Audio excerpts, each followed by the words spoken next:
எல்லா புகழும் இறைவனுக்கே. இது ஒரு கிச்சன் டிப்ஸாக உங்களுக்கு சொல்கிறேன்மா. இப்போ தேங்காய் விளைச்சல் ரொம்ப கம்மியாக இருக்குது. தேங்காய் விலையும் இப்போ ரொம்ப அதிகமாக இருக்குது. இப்போ உங்களுக்கு இந்த தேங்காய் வாங்குங்க. வாங்கிட்டு சுத்தமான தண்ணியில் உப்பு போட்டுக்குங்க. உப்பு போட்டு கரைச்சிட்டு தேங்காய் இந்த மாதிரிக்கு கட் பண்ணி இப்படி நீங்கள் தண்ணிக்குள்ளே போட்டு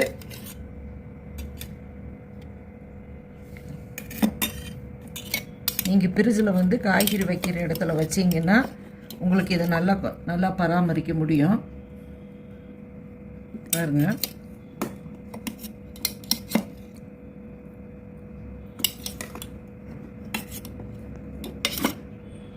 எப்படி வெள்ளை வெளியேறுன்னு அந்த பின்னாடி இருக்கிற ப்ரௌன் கூட இந்த உப்பு தண்ணியில் கரைஞ்சிரும்.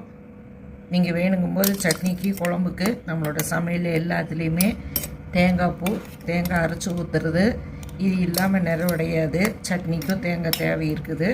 இப்போ வாங்கி எதுவுமே நம்ம வேஸ்ட் பண்ண முடியாது. அதுக்காக இந்த டிப்ஸை நீங்களும் ஃபாலோ பண்ணி பாருங்கம்மா.